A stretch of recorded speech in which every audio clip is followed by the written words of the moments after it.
morning, and welcome to Morning Movie News, where the movie news cycle continues to be really slow. That's why there was no episode on Friday. There was nothing to cover, but it's still the case kind of this morning. There are no burning stories, but I wanted to make sure I got an episode up, particularly because there likely won't be one tomorrow, as New York City is expecting a massive snowstorm. All right, so today's episode is really more of an editorial, in particular, with comments on the movie news landscape, a commentary on it, a couple of different things. And so I'll be curious to hear your thoughts on these topics as well. So the first is South by Southwest, which has always, at least recently become more of a genre film festival. That's how it stands out from the crowd. Your Oscar or awards contenders really emerged during Sundance, right? Toronto, Cannes, etc. But South by Southwest is where genre films get traction, and this year is no exception. Now, the genre films making the most headlines are Baby Driver, which is going to be the focus of our discussion. Baby Driver got a lot out of South by Southwest. That film was launched spectacularly. A lot of what we're talking about today actually is PR departments. It's kind of a theme, actually, when I think about it, even kind of going into the viewer question. They launched Baby Driver for Sony, and Sony no less, right? Sony got something right. Sony did a very, very good job launching it. Although they made one mistake, and that was with their trailer, their domestic trailer versus their international trailer, which we will talk about. But first, I want to just quickly point out that the other films getting buzz out of South by Southwest are Atomic Blonde, which also released a trailer, and reviews have come up. They're not as strong as Baby Drivers, but they're not bad. And then also another movie that got a lot of buzz, kind of. I saw it, not like Baby Driver, which actually trended. But Stephen King's It remake that's coming out soon, they sneak peeked their trailer for attendees, and the reaction was, very strong. You have to take all this with a grain of salt. Everyone's having a good time at the festival. It's a party, the talent's there, and then people can sometimes get caught up in the hype. It's a little bit, it's Comic-Con for non-Comic-Con properties. Interestingly enough, that's kind of what South by Southwest is becoming. And I think that's very savvy on the part of the festival. So as for Baby Driver, they screened it, and also they had Edgar Wright and some of his cast members in attendance, and the immediate social buzz, no embargo here. They're like, please, for the love of God, tweet about it. And tweet about it, media did.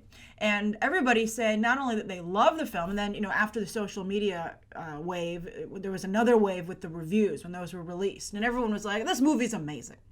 And interestingly, though, they made a lot of comparisons saying this is the action movie version of La La Land. If you think La La Land was good when it did for musicals, here's an action musical. I don't know if I'd want the La La Land comparison because, first of all, it lost, ultimately, Best Picture. But also, I think on the one hand, you're like, well, La La Land got a lot of buzz, but it was such a divisive film, towards the end in particular. So many of us were so kind of happy to see it lose, and to lose in such an embarrassing manner, although you never want to see anybody. It's no fun what happened to poor Jordan Horowitz and company. But a lot of us don't like that movie. So you would not want I think, for Sony and Edgar Wright, they want everybody to love Baby Driver. They don't want any problems. But they did have one little problem in that their international trailer was ridiculously good in comparison to the domestic trailer. I did my trailer reaction for the domestic trailer because that's usually there isn't a huge difference except for like maybe a shot here and there. So I did the domestic trailer, which popped up first, and I was underwhelmed. I thought it was medium. I also have I don't really know if you can find a man named Baby, sexy and appealing. It's especially because it doesn't seem to be done in a comedic way. It's not like Simon Pegg is named Baby, which would have been fantastic. So we'll see how Ansel Elgort does. He certainly is going to have to prove himself with that hurdle to overcome. But the international trailer, a number of you were like, you got to watch the international trailer. And I wish I'd done a trailer reaction to it, but I was so curious, I watched it right away, so therefore I cannot react to something I've already seen. But I thought it was far better. And, I still think Ansel Elgort, I was rooting for him for Han Solo, but now that I've seen this, I think Disney made the right choice not going with him. I think he's just like a black hole of charisma, and right in the middle of both trailers, that it's a little worrisome for the film itself. Luckily, you've got like people like John Hamm, Jamie Foxx, Kevin Spacey, to fill that void, that to counteract the Ansel Elgort black hole of charisma effect. But I thought that a lot of the editing and some of the more creative choices were very funny, like when he's running on top of that's what stood out to me the most. He's running across first a wall and then like a table, like a short wall, and then a table and chairs, and it's like all level. I thought that was pretty interesting. So I'm surprised when they were watching the trailers, they weren't like, why are we even releasing the domestic trailer? Let's just release this international trailer as our trailer. But for Edgar Wright, this is really fantastic because, of course, as I talked about in my trailer reaction, after Ant-Man, he's had a little bit of a problem in Hollywood. Some Edgar Wright fans took offense at that comment, but it's the truth. What do you want me to say? I mean, Edgar Wright, you walked away from a movie, and that's always, and it wasn't like mutual. It wasn't like, oh, we parted ways over creative differences. He was like, I don't want to do this, and Kevin Feige was like, I hate you forever. But, it turned out great for Kevin Feige. Ant-Man ended up being a huge hit. And, Edgar Wright, of course, couldn't take his work with him because he developed it for Marvel. So they just built on the foundation he'd laid. And build successfully they did. So Ant-Man succeeded without Edgar Wright, which is always embarrassing. And for instance, immediately afterwards, he left Ant-Man in summer 2014. And then later that very same year in December, he was up for Star Trek Beyond. And he ended up losing out to Justin Lin, who's been a good soldier for Universal with the Fast and Furious franchise. Justin Lin, I think, some people really defend Star Trek Beyond quite strongly, but its box office, although it was the biggest success that Paramount had in 2016, although they're doing so poorly that not only did they just fire Brad Gray over there, the head of the motion picture division, or Paramount movies, it's owned in large. Viacom is the parent company, but there's a Chinese company that's supposed to be investing $1 billion in Paramount, and they're so upset with their performance at the box office they refuse to give them the money without being able to have some say in creative because they think that they're a sinking ship over at Paramount. It's so embarrassing. But I think Edgar Wright probably would have done a much better job with Star Trek Beyond. But we'll see how Baby Driver does. Just because something has a lot of buzz, will it? I think it would love to be like La La Land, and that La La Land is a $400 million movie worldwide. That's ridiculous. Kudos to everybody involved with La La Land for that achievement. It's incredible. So maybe Ansel Elgort will do well. But you know what I thought also was very interesting? Lily James wasn't there. This movie was getting so much buzz and everybody was talking about it, and she wasn't there. Lily James is supposed to be the female lead. I agree with some of you. I saw some comments saying her role was just so stereotypical. I think that's supposed to be the point, but I mean, come on. We'll see how she does in the film itself. But she's, some of you I'm sure will be like, but Grace, she's filming Darkest Hour. She's busy. First of all, that's a Winston Churchill movie, so she's not the lead. So she has some time off to go and attend the debut of her film. But also, a studio will pay to fly you to an event. Sony should be willing to pay for her to leave England, presumably where she's filming The Darkest Hour, and fly to South by Southwest just for the day, for 24 hours, and then stick her back. I mean, they can put her on a private jet. So if they really wanted her there, and if she really wanted to be there, she could have been there. So that's very interesting. All right, so that's the first story of the day. Now, the second story of the day is that a lot of first looks have come out recently, and 2 got it right, and I made videos about them, and I think 2 got it wrong. So the 2 that got it right were Thor Ragnarok and Entertainment Weekly. That was fantastic. Also a great launch for the film. Some people didn't like the way it looked, but at least everybody was talking about it. And then also Predator. I covered that picture. It came out while I was in Los Angeles, but I was able to cover it last week. And then also a second picture that Shane Black tweeted out. So Predator, I think that looks, and there's not even a Predator in those reveals, but I think that the cast looks really interesting. But the 2 that I think did not do a good job were Jurassic World 2 and also A Wrinkle in Time, which Ava DuVernay tweeted at a first look over the weekend. Now, they don't look bad. These aren't bad photos. I want to underscore that. But the problem with the first looks at Jurassic World 2 and A Wrinkle in Time is that they don't generate any conversation when you see the photos. There's nothing to talk about. You just go to yourself, oh, that looks nice. That's a nice photo. And then you just keep going on with your life. It doesn't even make you have any conversation within about, like, what's happening there? Oh, you've just given me a deep, dark question about the movie. Nothing. I mean, Jurassic World 2, you're like, oh, museum, that's interesting. I was thinking maybe it was a callback to John Hammond. Maybe that was young Bryce Dallas Howard because she had red hair. But, it was really reaching. And as for A Wrinkle in Time, it's just Storm Reed and I believe Levi Peter Pan Miller there standing just who knows where, and you can't even see them very well, and there's no clothes to comment on, nothing. So I thought that, that wasn't a particularly strong, good first look either. So, I think this underscores that for publicity departments at the studios, they really, it's just like we talk about a lot of times the people who make the movies aren't movie fans and they don't go to the movies. Well, you have to wonder about all the different divisions in a movie studio. Does anybody actually go online and partake in this culture? And because then they would realize that those were really bad first looks. Although Colin Trevorrow was the one who tweeted out the Jurassic World first look, and so these are the directors, and Ava DuVernay, A Wrinkle in Time, you would think that both of them would be a little bit more savvy. All right, so that's the second story of the day, and I'm curious to hear your thoughts on that. Now, speaking of publicity, here's a shocker. Kong Skull Island ended up being a family movie. Many of you tweeted me over the weekend that you were surprised that there were so many kids in your theater when you showed up. And sure enough, when I went to see it for the second time, there were a lot of kids in mine. In fact, when I was going to the concession stand, it was playing on so many screens at the theater that I went to. I saw one dad taking a kid like under 10 into the IMAX 3D screening. And I was just like, this is hilarious because the movie's really violent and dark. Like, I think a lot of people were making a Jurassic Park comparison, and there are shades of that for sure.